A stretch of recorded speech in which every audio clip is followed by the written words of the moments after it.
up, everybody? Welcome back to the channel. I am your host, Nerd Coast Nostra, and this is Reign of Horror. I hope everyone had a good day. Hope everyone's having a good evening, depending upon where you're at. You're either having a good evening or having a good morning, one of the two. But either way, I hope you're having a good one. Got some few updates for today's show. Nothing too crazy, but definitely some things worth checking out. We got some updates on the Mickey 17 release date. We got an update on Alien Romulus on when we can expect to see that hit the streaming platforms, and we have an update on Saw 11. Yeah, I know. It's hard to believe that I'm saying that too, Saw 11. Don't get me wrong, I've mentioned this in previous episodes before. I have nothing against the Saw franchise whatsoever.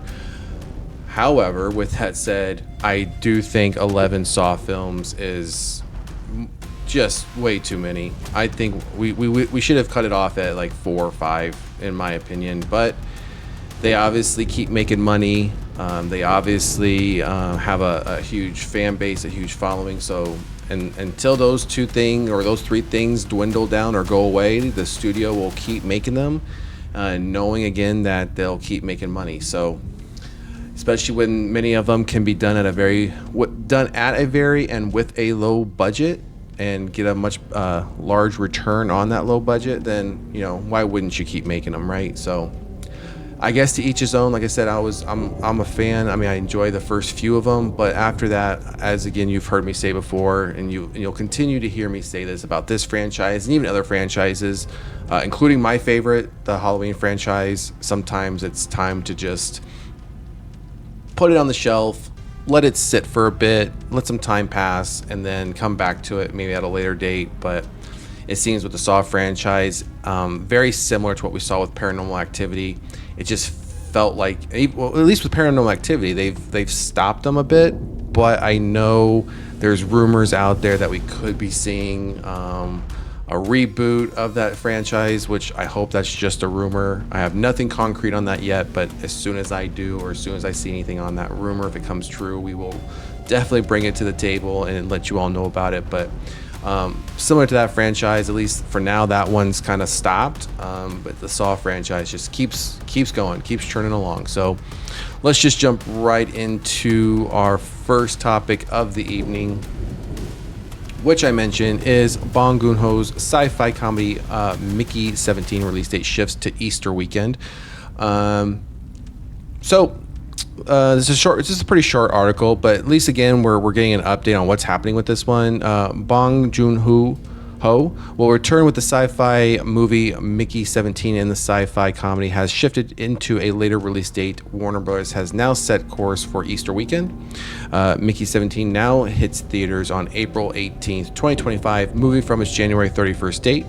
Robert Pattinson stars alongside Toni Collette, Stephen Yeun, Mark Ruffalo, and Naomi Aki, if I'm pronouncing that right, in Mickey 17, a hybrid science fiction comedy movie based on a 2022 novel. In the upcoming movie, written and directed by Bong Joon-ho, an unlikely hero, Mickey Barnes, who's played by Robert Pattinson, has found himself in the extraordinary circumstances of working for an employer who demands the ultimate commitment to the job, to die for a living. The trailer indicates Pattinson will be turning in a memorable performance with multiple iterations of his character to juggle, not to mention that accent. You can watch the trailer below. And the rest of this article just goes on to talk about, what some of the creators have been involved in, who's, executive producer, things of that nature. And then down here below, there is a trailer. Unfortunately, we won't be playing the trailer here, just in case WB wants to come at us to try to pull the video down. But like I've always done and will continue to do, I will provide the link to this article in the description of the video. So if you want to check it out, feel free to do so. Otherwise, I'm looking forward to this film. I was looking forward to seeing this in January. Unfortunately, it is getting pushed.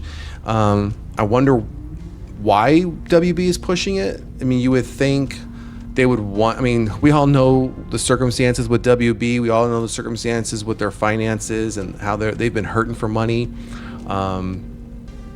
They've had some recent films that haven't hit so well. Obviously, We all know about the most recent debacle with Joker Folie à Deux.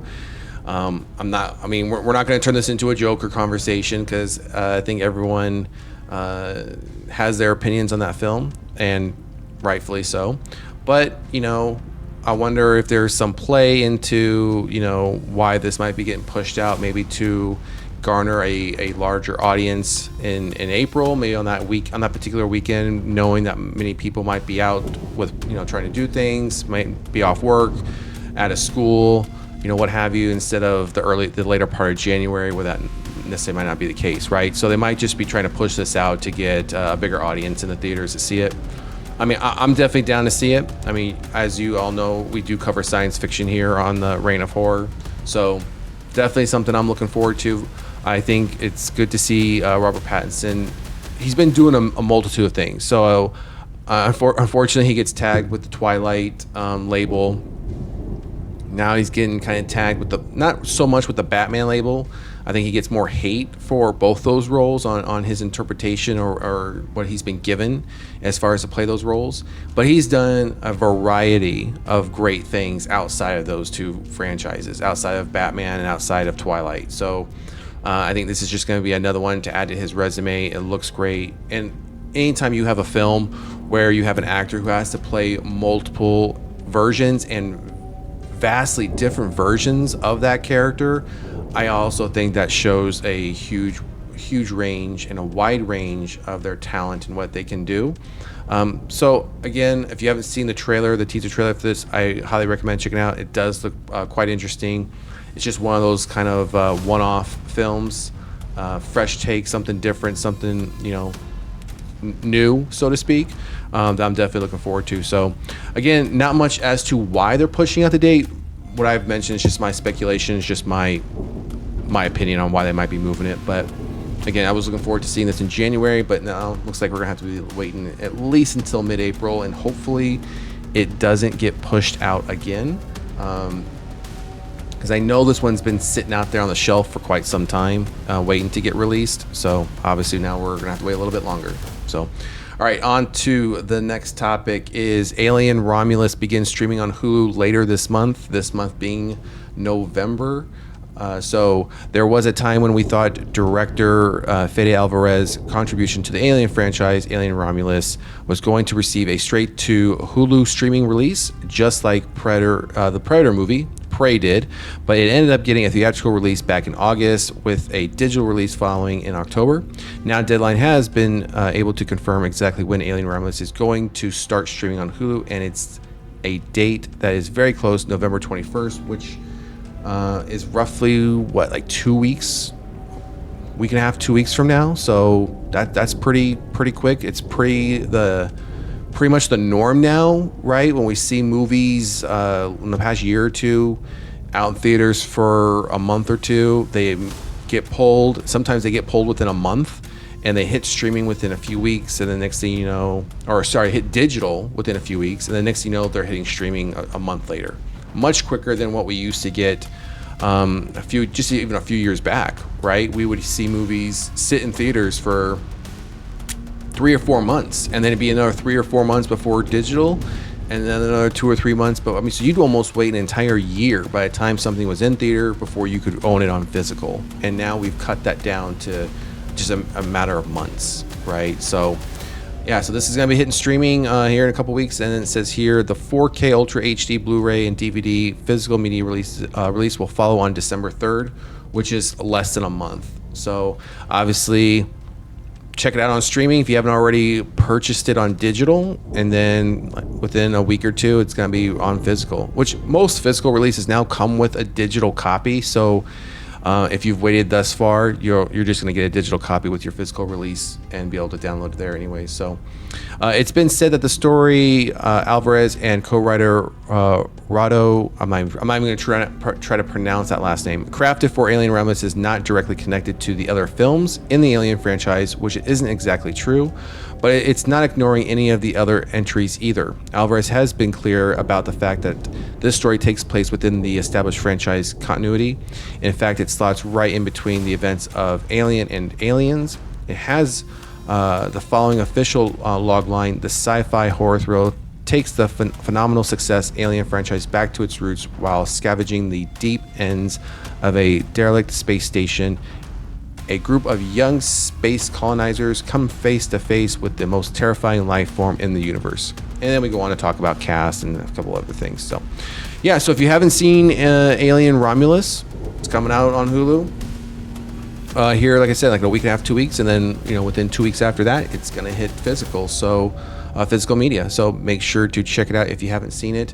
I would recommend, and this is just my recommendation, watch Alien Romulus, then watch Aliens. I think there's a nice flow there between the three films. But if you have no interest in watching those two original films and you just want to jump right into Alien Romulus, obviously you can do that as well. But either way, it's hitting Hulu in, like I said, a week and a half, 2 weeks. All right, so on to our final topic for this evening, as I mentioned, which is the Saw franchise.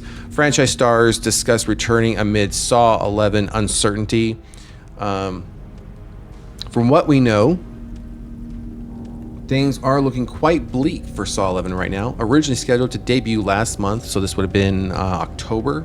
The project was delayed a year until September 2025. Since that time, we've had very few concrete updates. We know that franchise regular Kevin Gertrude, I'm not pronouncing these correctly, will return to direct, with Marcus Dustin promising a script with something angry to say, but that's it. Reliable sources report various issues behind the scenes. These include disagreements between Gertrude and studio executives, concerns over Tobin Bell's advancing age, and Lionsgate's current financial troubles. However, it seems we finally have some positive news regarding the sequel coming from a Saw 20th anniversary screening. Franchise stars Shawnee Smith and Costas Madler had some intriguing things to say about their possible return. Smith, known for her role as Amanda Young and a standout of Saw 10, said the following: "We're working on Saw 11 to make it worthy. It's going to be a blast. Cecilia is the most deserving of being in a trap." Smith's treatment seemed to confirm that she'll return in some capacity, whilst also confirming the return of Sadov Makoti Lund. Lund played Dr. Cecilia Peterson, a fraudulent surgeon and the main antagonist of Saw 10, an immediate hit with fans and surviving the film. Lund has also championed her willingness to return. Now it seems to most definitely be on the cards. So again, not surprised that this is having problems. Again, it's part 11 in the franchise, and the fact that we're trying to bring Tobin back in any capacity is beyond me. I mean, we've gotten to the point where he was main part of the franchise. He was killed within the franchise. Now we're trying to bring him back in some capacity. Again, at some point, you've ridden the wave of this franchise. Now it's time to either let it be finished or put it on the shelf, let it sit for a bit. And if you want to come back in, and you all know how I feel about reboots and remakes, I'm not saying I want that, but if you're going to do it, then wait, 7 to 10 years and then come back to it. Otherwise, I think the Saw franchise has lived its life, and it's time to put it to bed, so to speak. Again, that's my opinion. But either way, we're not getting Saw 11 until September 2025. So anyways, all right, everybody, that's going to do it for tonight's show. Like I said, it was going to be a pretty quick one, just a few updates. If you haven't done so already, please like, share, and subscribe. It definitely helps out the channel. And if you haven't done so, please check out our sister channel, Quiet on the Set, where we touch on everything else outside of the horror genre, relates to movies and TVs. Anyways, thank you for joining me tonight, and we will catch you at the next one. Peace.